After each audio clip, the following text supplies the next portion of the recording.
Je me rappelle il y a 3 ans en arrière où je me disais ouais celle-là, je me verrais bien avec elle et tout, j'aimerais bien la négocier, la pécho et tout. Mais non, ballot, elle voulait pas de moi.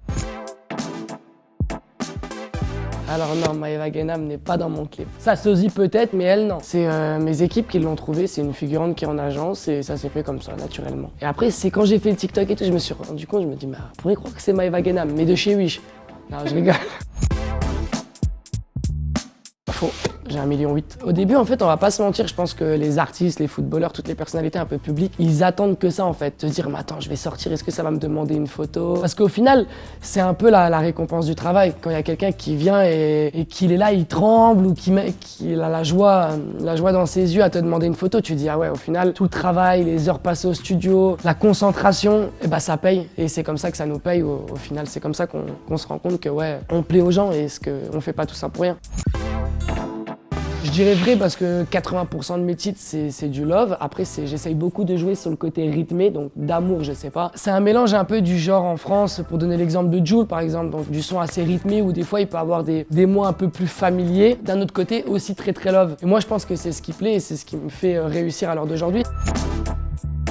C'est faux. S'il y a un artiste que je suis vraiment à 100% en France, c'est Jul et je suis un grand fan de Jul avant même d'être un artiste. Donc si ça se fait, on lève les mains quoi et on applaudit.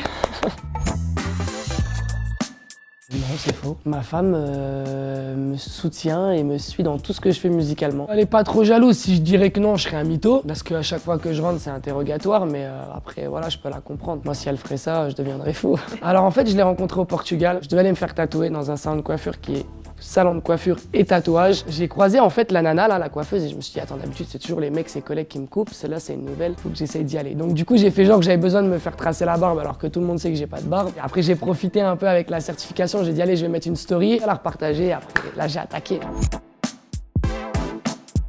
Ouais, mais ça arrive à tout le monde, je pense. Si je devrais dire une anecdote, j'en ai plusieurs, hein, et c'est souvent sur les nanas. Je me rappelle il y a 3 ans en arrière où je me disais, ouais, celle-là, je me verrais bien avec elle et tout, j'aimerais bien la négocier, la pécho et tout. Mais non, ballot, elle voulait pas de moi. Et alors d'aujourd'hui, il y a un peu plus de vues, il y a du visuel, il y a de la télé. C'est, oh Yann, c'est bien joué. T'es parti de là, t'arrives à là, franchement, c'est cool. Un de ces quatre, c'était dans le coin, viens, on va se boire un verre. Écoute, ma chérie, fallait m'appeler il y a 3 ans, tu vois.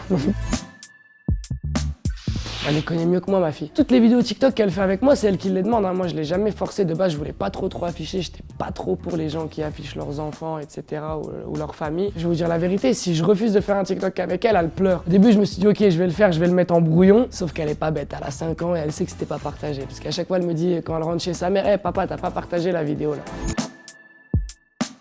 Si on peut faire une équipe de foot et qu'on aille chercher la Ligue des Champions, ce serait cool. Pour l'instant, j'ai qu'une fille, j'aimerais bien un petit mec, mais ouais, au moins un mec. Après, je pense que 2 ou 3, c'est bien. Ouais, il a la cote, hein. Il a la cote, ce fumier. Hein. Il pécho même plus que moi maintenant. Mon frère, je dirais que c'est un peu mon bras droit. J'ai essayé de le lancer un peu avec moi dans tout ce qui est dans l'influence. Je sais que c'est un beau petit garçon qui plaît aux nanas, etc. Donc au début, j'ai commencé à faire des vidéos avec lui pour lui apprendre aussi, pour se mettre en valeur, pour prendre confiance en lui, etc. Donc du coup, ouais, bien sûr, il fait des vidéos, il reprend beaucoup mes musiques. C'est normal, c'est mon frère. Et vu qu'il fait de l'audience, c'est bénéf pour moi et c'est bénéf pour lui. Eh bah écoute, je vais pas te dire vrai, je vais pas te dire faux parce que j'ai arrêté de compter à l'âge de 17 ans. Donc à chaque fois, je me fais un tatouage, des fois c'est en Martinique, des fois c'est sur des tournages de clips. Le dernier, c'est celui-là, Amour, parce que tout le monde sait que je suis un grand romantique. Si demain je dois faire un guest ou quelque chose d'autre comme ça, ouais, ce sera avec plaisir. Thibaut, c'est mon frérot. Il y en a beaucoup qui disent, ouais, il essaye de faire du son, mais c'est un gars de télé-réalité. Non, Thibaut, quand il travaille sur la musique, il le fait vraiment avec amour et il aime vraiment la musique.